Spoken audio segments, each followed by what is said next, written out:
Movie की शुरुआत में हमें पहली कहानी बताई जाती है जो कि किंगडम ऑफ लॉन्ग ट्रेलिस के किंग और क्वीन की कहानी है। किंग अपनी क्वीन से बहुत प्यार करता है। वो हमेशा यही चाहते हैं कि उनकी क्वीन हमेशा खुश रहे, लेकिन क्वीन हमेशा एक बात से दुखी रहा करती है और वो बात ये है कि क्वीन कभी भी माँ नहीं बन सकती। किंग किंगडम के सारे डॉक्टर्स से क्वीन की ट्रीटमेंट करवाते हैं, लेकिन किसी भी डॉक्टर को कुछ भी समझ में नहीं आता और कोई भी क्वीन की इस प्रॉब्लम को सॉल्व नहीं कर पाते। तभी एक दिन किंग क्वीन का मूड ठीक करके उसे एंटरटेन करने के लिए एक सर्कस के ग्रुप को बुलाते हैं, लेकिन उस ग्रुप में एक प्रेग्नेंट लेडी भी होती है जिसे देखकर क्वीन और भी ज्यादा सैड और गुस्सा हो जाती है और अपने रूम में जाकर चीजों की तोड़फोड़ करने लगती है। तब किंग क्वीन को समझाता है कि वो जल्द ही ये सब ठीक कर देंगे। उसके नेक्स्ट डे किंग से मिलने एक ओल्ड मैन आते हैं जो किंग के सामने अपनी बात रखते हुए कहता है कि वो क्वीन की इस प्रॉब्लम को ठीक कर सकता है। तब किंग उससे कहता है कि आज तक बहुत सारे लोग आए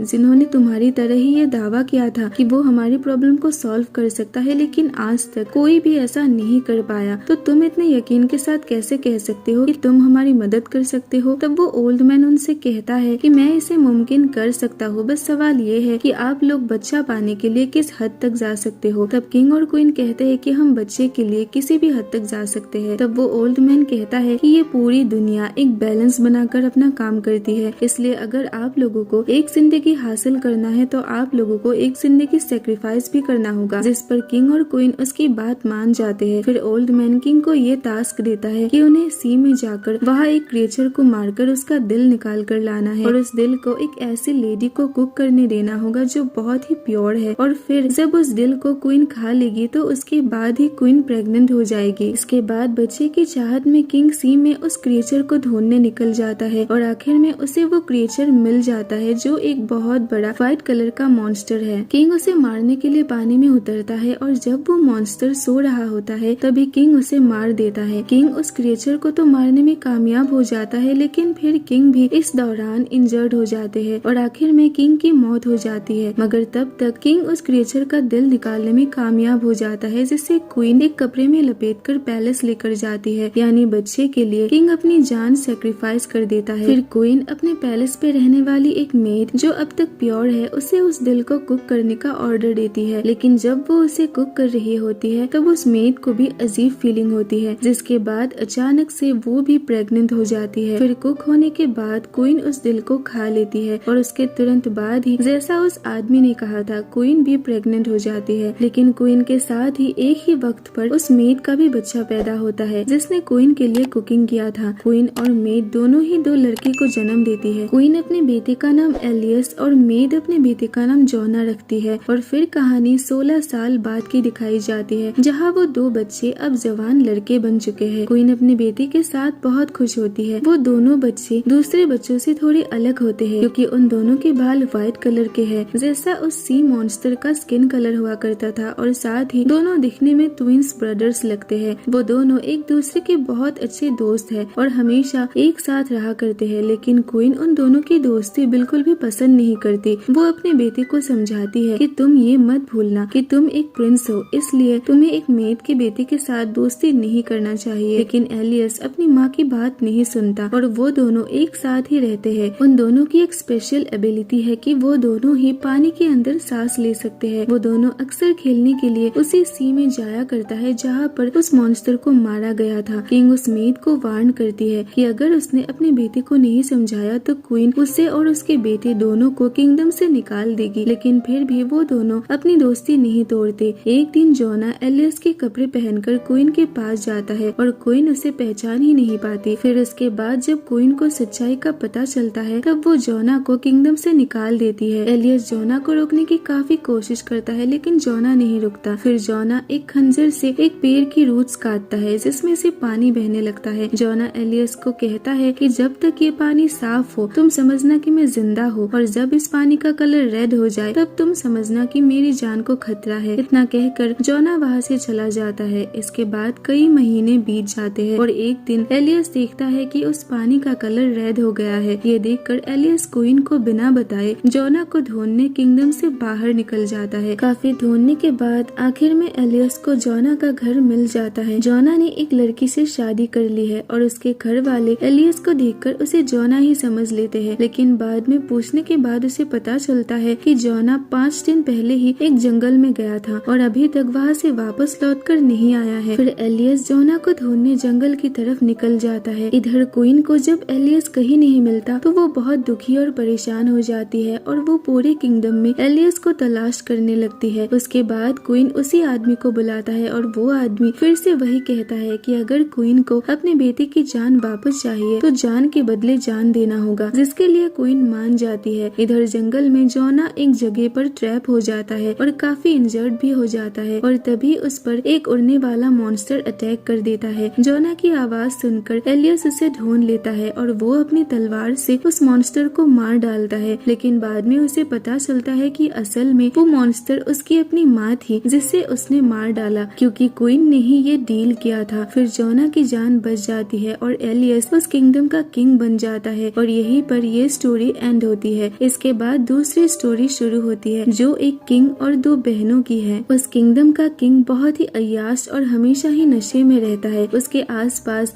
हमेशा सुंदर लड़कियां रहा करती है। किंग को अभी तक कोई भी ऐसी क्वीन नहीं मिली है जिसे पाकर वो उसे अपनी क्वीन बना सके। उसी पैलेस के पास एक गांव में 2 ओल्ड लेडी रहा करती है। वो दोनों घर से ज्यादा बाहर नहीं जाती है और अभी तक उन दोनों की शादी भी नहीं हुई है, लेकिन उनकी आवाज बहुत सुंदर होती है और एक जवान लड़की की आवाज की तरह होती है। एक सुबह उन दोनों में से जब एक लेडी गाना गा रही होती है तभी बाहर से किंग उसकी आवाज सुन लेता है। किंग को उसकी आवाज बहुत अच्छी लगती है और वो उसे फॉलो करते हुए उसके पीछे जाता है और तभी वो ओल्ड लेडी अपने घर के अंदर चली जाती है, जिसके बाद किंग को उसे देखने का और ज्यादा मन होता है। किंग सोचता है कि शायद ये कोई बहुत ही ज्यादा खूबसूरत लड़की है। उन दोनों ओल्ड लेडी में से एक का नाम डोरा और एक का नाम इमा है। डोरा काफी चालाक और लालची है और इमा थोड़ी अच्छी मगर काफी डरपोक है। जब डोरा को पता चलता है कि किंग उनके घर के बाहर खड़ा है तो उसके मन में लालच आ जाता है। डोरा घर के अंदर से ही किंग से कहती है कि आप एक हफ्ते बाद आइए, मैं आपको अपनी बॉडी का एक पार्ट दिखाऊंगी। किंग ये समझ लेता है कि अब उन्हें उनका सच्चा प्यार मिल चुका है। इधर डोरा और इमा घर के अंदर ये सोचने लगती है कि वो किंग को अपना कौन सा पार्ट दिखाएगी, क्योंकि उम्र ढलने की वजह से उनकी स्किन तो लटक चुकी है और वो दोनों चाहकर भी एक जवान बॉडी की पार्ट किंग को नहीं दिखा सकते। उसके बाद डोरा अपने फिंगर्स पर कुछ हर्ब्स लगाती है ताकि वो जवान दिखे, लेकिन इसका कोई फायदा नहीं होता और ये देखकर वो रोने लगती है। दूसरी तरफ इमा, जिसने अपनी एक फिंगर को अपनी मुंह में रखा हुआ था, जिसके बाद उसकी फिंगर थोड़ी अच्छी दिख रही थी। जब किंग वहाँ पर उसकी बॉडी का पार्ट देखने आता है तब डोरा, जो बहुत चालाक है, वो अपनी फिंगर की जगह किंग को इमा की फिंगर दिखा देती है। किंग उस फिंगर को देखकर बहुत खुश होते हैं और उनसे मिलने के बारे में पूछता है, जिस पर डोरा कहती है कि मैं आपके पैलेस में आधी रात को मिलने आऊंगी, लेकिन मेरी एक शर्त है कि उस वक्त वहाँ पर कोई भी ना हो और साथ ही वहाँ पर अंधेरा होना चाहिए। आप वहाँ के सारे कैंडल्स को बुझा देना। ये सुनकर किंग वहाँ से चला जाता है। फिर इमा डोरा की बॉडी को किसी ग्लू की मदद से टाइट करती है ताकि वो दिखने में जवान लगे। फिर आधी रात को किंग का एक आदमी डोरा को लेने आता है और जैसा कि शर्त रखी गई थी वहाँ पूरे पैलेस में अंधेरा होता है। सुबह होने पर किंग को शक होता है कि कुछ तो गड़बड़ जरूर है और जब किंग ये देखता है कि उन्होंने पूरी रात एक ओल्ड लेडी के साथ गुजारी है, वो गुस्से से पागल हो जाता है और अपने गार्ड से कहकर डोरा को अपने पैलेस के खिड़की से नीचे फेंक देते हैं। लेकिन जंगल में गिरते हुए डोरा के साथ एक मैजिक हो जाता है। वहाँ पर एक विच मौजूद होती है और देखते ही देखते बूढ़ी डोरा एक जवान लड़की में बदल जाती है जिसके खूबसूरत सुनहरे बाल है। उसके अगले दिन किंग जंगल में शिकार के लिए जाता है, जहाँ पर एक ही नजर में किंग को डोरा पसंद आ जाती है और वो उसे अपने पैलेस ले जाकर अपनी क्वीन बनाने का फैसला करता है। डोरा इस बारे में कुछ भी नहीं जान पाती कि वो आखिर एक यंग लड़की कैसे बनी, मगर उसे अभी भी अपनी बहन इमा की याद आती है और वो इमा को भी अपनी शादी में इनवाइट करती है। वो इमा को ज्वेलरी और एक एक्सपेंसिव ड्रेस गिफ्ट करती है जिसे पहनकर इमा डोरा की शादी में आती है। अंदर जाकर डोरा इमा को अपने साथ हुई सारी बातें बता देती है। जब इमा डोरा से पूछती है कि वो आखिर में इतनी यंग कैसे बनी, तब डोरा अपने सिस्टर से मजाक में ये कह देती है कि उसने अपनी ओल्ड स्किन को उतार दिया, जिसके बाद वो यंग बन गई। ये बात सुनकर इमा डोरा थोड़ा की बात को सच मानकर एक लोहार के पास जाती है और उसे अपनी ज्वेलरी और एक्सपेंसिव ड्रेस देकर ये कहती है कि तुम मेरी स्किन उतार दो। वो लोहार इमा से भी ज्यादा बेवकूफ होता है। वो इमा की बात मानकर उसे जंगल में ले जाकर उसकी स्किन उतार देता है, लेकिन वो यंग नहीं बनती क्योंकि ऐसा होना तो इम्पॉसिबल है। इसके बाद ही इमा की मौत हो जाती है। इधर दूसरी तरफ तोड़ा की स्किन भी धीरे धीरे यंग से ओल्ड में चेंज होने लगती है। उसका मैजिक भी अब ज्यादा देर तक नहीं रहती और वो पहले की तरह ओल्ड होने लगती है। जब उसे इस बात का एहसास होता है कि वो अब ओल्ड बन रही है, तब वो वहाँ से भाग जाती है और उसके थोड़ी देर बाद ही तोड़ा अपनी असली रूप में आ जाती है और यहीं पर इस कहानी की सैड एंडिंग हो जाती है। फिर स्टोरी नंबर 3 की शुरुआत में भी हमें किंग को देखते हैं जो काफी अजीब होते हैं। उनकी क्वीन की काफी सालों पहले ही मौत हो चुकी है। किंग की एक बेटी है जिसका नाम वायलेट है। किंग अपनी बेटी से इतना ज्यादा प्यार नहीं करता है। एक दिन किंग के हाथ पर एक इंसेक्ट काट लेता है जो खून पीता है। किंग को वो इंसेक्ट बहुत पसंद आती है और वो उसे खून पिलाकर एक ग्लास की बॉक्स में रख देता है। किंग उस इंसेक्ट को हर रोज खून पिलाता है और वक्त गुजरने के साथ ही वो इंसेक्ट बड़ा हो जाता है। दूसरी तरफ वायलेट जो अब यंग हो चुकी है, वो अपनी शादी के ख्वाब देखने लगती है, लेकिन किंग प्रिंसेस पर बिल्कुल भी ध्यान नहीं देता और वो अपनी उस इंसेक्ट के साथ ही खुश रहने लगता है। वो इंसेक्ट अब बहुत बड़ा हो चुका है और एक दिन वो बीमार पड़ जाता है और मर जाता है। तब किंग अपनी गार्ड से कहकर उस इंसेक्ट की स्किन उतार देता है और अपनी बेटी के पास जाकर कहता है कि अब तुम्हारी शादी का वक्त आ चुका है। किंग कहता है कि मैं एक कंपटीशन रखने वाला हूँ, जो भी इस कंपटीशन को जीतेगा वही तुम्हारा हस्बैंड बनेगा। वायलेट इस बात से खुश तो होती है मगर थोड़ी सैड भी होती है क्योंकि वो खुद अपना हस्बैंड सिलेक्ट करना चाहती थी, लेकिन फिर भी वो आखिरकार अपने फादर की बात मान लेती है। इसके बाद पूरे किंगडम में इस बात का ऐलान किया जाता है और किंग अपने पैलेस में उस इंसेक्ट की स्किन को लटका देता है और कंपटीशन ये होता है कि जो भी ये बताएगा कि ये किस इंसेक्ट की स्किन है, वो इस कंपटीशन का विनर बनेगा। बहुत सारे प्रिंस इसको ट्राई करते हैं मगर कोई भी इसका सही से जवाब नहीं दे पाता क्योंकि असल में वो इंसेक्ट इतना बड़ा तो होता ही नहीं है। तभी पैलेस पर एक मॉन्स्टर जैसा दिखने वाला डरावना सा आदमी आ जाता है। किंग आखिर में उसे भी आने का परमिशन दे देता है और वो मॉन्स्टर जैसा दिखने वाला आदमी उस इंसेक्ट की स्किन को सूंघ कर इस बात का पता लगा लेता है कि वो किसकी स्किन है। ये सुनकर किंग और वायलेट बहुत ही ज्यादा हैरान हो जाते हैं। वायलेट इस बात से बहुत डर जाती है और वो रोते हुए पैलेस की छत पर जाकर मरने की कोशिश करती है। तब किंग उसे समझाता है कि मैं अपनी जुबान देकर वो तोड़ नहीं सकता, इसलिए तुम उस आदमी को एक्सेप्ट कर लो, अब यही तुम्हारी किस्मत है। वायलेट अपनी फादर से कहती है कि आप कैसे फादर है, आप एक मॉन्स्टर को अपनी बेटी सौंप रहे हैं। लेकिन आखिर में किंग उसकी कोई भी बात नहीं सुनता और वो उस मॉन्स्टर को वायलेट को ले जाने दे देता है। वो आदमी वायलेट को बहुत दूर पहाड़ों में लेकर जाता है। वायलेट वहाँ पर बहुत दिनों तक रोती रहती है। तभी एक दिन जब वो आदमी शिकार के लिए बाहर जाता है, तभी वायलेट एक दूसरे पहाड़ पर एक लेडी को देखती है जिससे वायलेट मदद मांगती है। वो लेडी वायलेट से काफी दूर होती है जिस वजह से वो उसकी मदद नहीं कर पाती है। फिर इसके बाद वो लेडी अपने बेटों की मदद से एक रस्सी के सहारे वायलेट को दूसरी तरफ लाने में मदद करने लगते हैं, लेकिन तभी अचानक वो आदमी वहाँ पर आ जाता है और वो वायलेट को छोड़कर बाकी सबको मार डालता है। फिर वो आदमी वायलेट की तरफ गुस्से से देखने लगता है और तभी वायलेट उसे अपने गले से लगा लेती है, जिसके बाद उसका गुस्सा शांत हो जाता है। फिर जब वो आदमी वायलेट को अपने कंधों पर बिठाता है, तभी वायलेट मौके का फायदा उठाकर पीछे से उसका गला काट देती है और उस मॉन्स्टर की वहीं पर मौत हो जाती है। वायलेट उसका सर काटकर अपने किंगडम में लेकर आती है जहाँ पर उसके फादर उस इंसेक्ट के मरने के गम में बीमार थे। फिर वायलेट उस आदमी का सर किंग के सामने रख देती है, जिसे देखकर किंग अपनी बेटी के इस डिसीजन से बहुत दुखी होते हैं। इसके बाद उसके फादर मर जाते हैं और वायलेट जो एक बहादुर प्रिंसेस है वो उस किंगडम की क्वीन बन जाती है और इसी स्टोरी के साथ मूवी यही एंड होती है।